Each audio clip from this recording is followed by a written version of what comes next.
From revolutionizing modern agriculture with techniques like vertical farming, to what the buzz around agrotech means for old-school farmers, this is what the future of farming looks like. But first, close your eyes and imagine a farm. It looks like acres upon acres of land, right? Not anymore. Enter vertical farming. Gone are the days of complex irrigation systems married together with a ton of chemicals, manual labor, and huge machinery. The most technologically advanced farms of today use a fraction of the water and chemicals and have a much smaller environmental impact. Also, vertical farming is exactly what it sounds like. Crops are cultivated on vertical panels instead of being spread out along the ground. It's not an entirely new concept either. Some native farmers had the bright idea to grow their crops on stacked terraces ages ago. But the current version of vertical farming is only a few years old. It's basically indoor farming, using LED lights and controlled growing and nutrition systems to replace sunlight and rain. As a result of the vertical layering of the plants, many of the farms are actually just warehouses with many shelving units. Not quite what you'd imagine, eh? For instance, Danish startup Nordic Harvest is building Europe's largest vertical farm outside of Copenhagen. There, plants will be produced in the 75,000 square foot facility in 14 stacked layers. Nordic Harvest estimates that their vertical farm will produce 1,000 tons of food annually once it's fully operational. That's a lot, guys. And wait, I'm only scratching the surface here. The benefits of vertical farming will shock you. Let me rephrase by saying that there's a reason it's regarded as a very effective and environmentally friendly method of food production. In comparison to a conventional farm, these can use up to 250 times less water. The secret to great efficiency is automation. In order to monitor crops and establish ideal growing conditions, vertical farms use a variety of technologies, including software, robotics, and data science. So controlling the temperature, humidity, CO2, and light is a part of this. Another great thing? Little to no need for pesticides. Plus, since vertical farms aren't weather dependent, they can grow fresh produce all year round. What does that mean for you?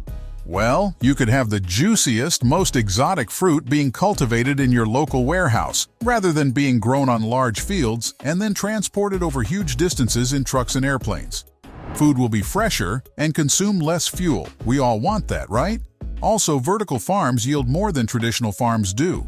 Plants can be harvested 15 times a year, while a typical field is harvested only twice a year. Things grown in this ideal environment can also stay fresh for up to 13 to 14 days, compared to 3 to 4 days for the fruits and veggies we've been getting through conventional agriculture. I don't know about you, but I'm sold. Okay, yes, it's not all sunshine and rainbows. The biggest barrier to vertical farming is cost. Rain and sun are both free. Running complicated growing systems, software, and LED lighting.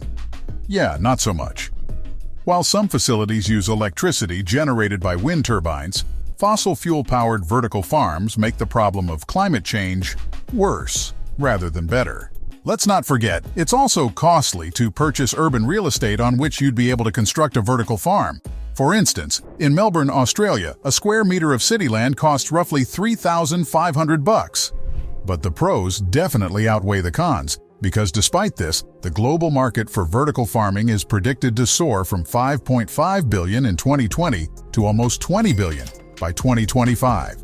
And hey, it's not the only way farming's being revolutionized. There are techniques like smart farming, which farmers can use to increase food yields enormously by giving plants exactly what they need. Confused? Let me explain. You know how you end up killing your indoor plants by overwatering them. Wouldn't it be cool if your potted plant could just shout back at you, "Cut it out, man"? Yeah, that sorta.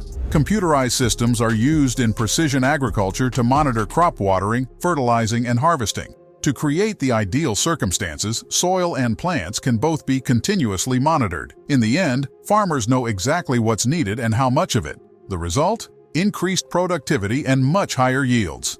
Win-win. Now, we all know that GMOs are the villains of this industry. Because of consumer concerns, many governments around the world have outlawed GMO food. But get this, some farmers have pioneered the practice of genome editing.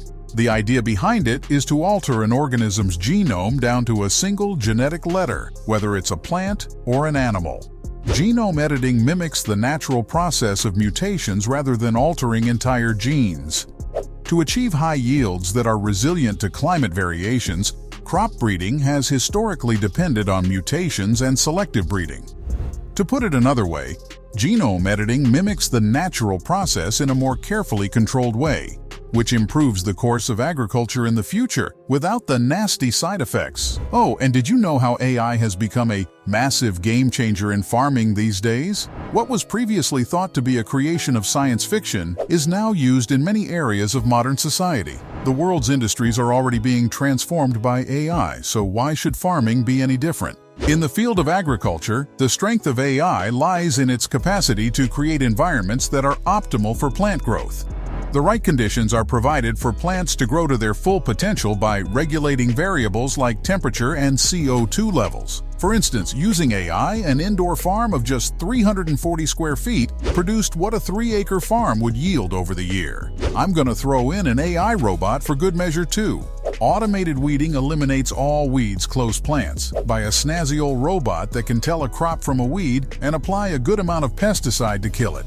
This cuts down both the number of hours that farmers had to work and the quantity of insecticide used. See how eco-friendly and cost-effective AI is in agriculture?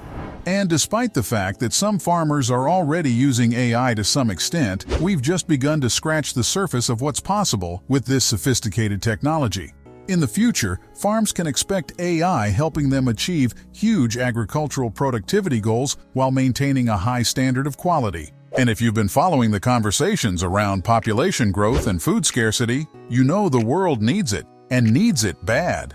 To make up for the population boom the world is set to experience very soon, farmers can't possibly grow food fast enough. As the demands of the world have changed, agriculture must adapt as well. Now, more than ever, the farming industry is incorporating cutting-edge technology as the food sector develops alongside. From farm to fork, every stage of the food supply chain will be touched by technology. In the future, you can expect that the origin of the food and how it was handled will be tracked and reported via intelligent supply chains, right down to the individual package level. Food-related information will be gathered and exchanged at every stage of the route with blockchain technology, and with the use of new types of sensors, food will be quickly scanned and measured down to the molecular level, resulting in higher food quality and transparency. What's more, precision technology, automated procedures, and urbanized farming will all be the norm. In fact, all of these developments will contribute to the expansion of agriculture in the future. The ultimate goal is to develop a farming technology synergy that cooperates with the laws of nature to maximize output.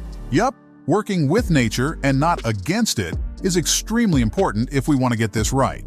There's a fancy name for it too: agrotech.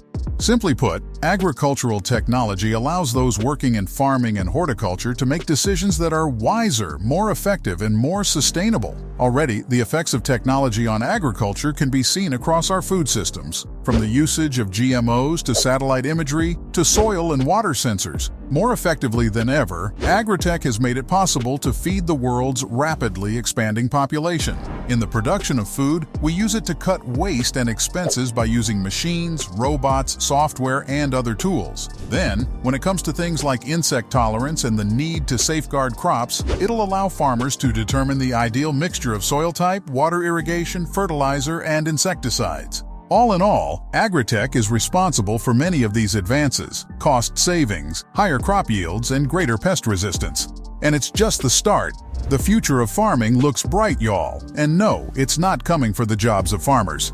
If farmers' concerns are addressed, things like current financial conditions, consumer interest on sustainability, laws, and changing business models could further drive the use of agrotech. Thing is, there's a high level of openness to innovation, but adoption is slow right now. Around 61% of farmers in Europe and North America are open to it, compared to only 9% of farmers in Asia. We're looking at something that's going to cut out risks, boost everything from productivity, yields to ROI. If anything, farmers around the world should be super excited for what's coming.